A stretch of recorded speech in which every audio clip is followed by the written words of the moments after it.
ಇವಾಗ ಇಲ್ಲಿ p² plus p⁻0 equal to 0 ಅಂತ ಕೊಟ್ಟವ್ರೆ. ಇವಾಗ p ಅಂದರೆ ಎಷ್ಟು ಅಂತ ಕಂಡುಹಿಡಿಯಬೇಕು. p⁻0 ಅಂದ್ರೇನು? ಅದು 1. ಯಾಕೆಂದರೆ ಯಾವುದೇ ನಂಬರ್ ಪವರ್ 0 ಇದ್ದರೆ ಅದು 1 ಆಗಿರ್ತದೆ. 2 ಪವರ್ 0 ಇದ್ರೂ 1, 5 ಪವರ್ 0, 10 ಪವರ್ 0 ಇದ್ರೂ 1, 100 ಪವರ್ 0, 1000 ಪವರ್ 0 ಯಾವುದಿದ್ರೂ 1. ಈ 1 ಆ ಕಡೆ ಹೋದರೆ p² ಈಕ್ವಲ್ ಟು -1 ಆಯ್ತದೆ. p² ಈಕ್ವಲ್ ಟು -1 ಆದಾಗ ಪಿಗೆ ಏನೇನು ವ್ಯಾಲ್ಯೂ ಇರ್ತದೆ? ಪಿಗೆ 2 ವ್ಯಾಲ್ಯೂ ಇರ್ತದೆ. p ಈಕ್ವಲ್ ಟು √−1 ಒಂದು value or p equal to -√−1 ಅಂತ.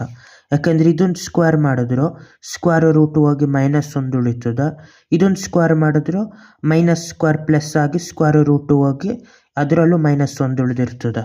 ಇಲ್ಲ ಇನ್ನೂ ಸಿಂಪ್ಲಿಫೈ ಆಗಿ ಬರೀಬೇಕಾದ್ರೆ √−1 ಅನ್ನೋದು i, p equal to i, ಇಲ್ಲ p ಈಕ್ವಲ್ ಟು -i. ಇದು 2 ಸೊಲ್ಯೂಷನ್ಗಳು ಪಿದು. ಬಾಯ್.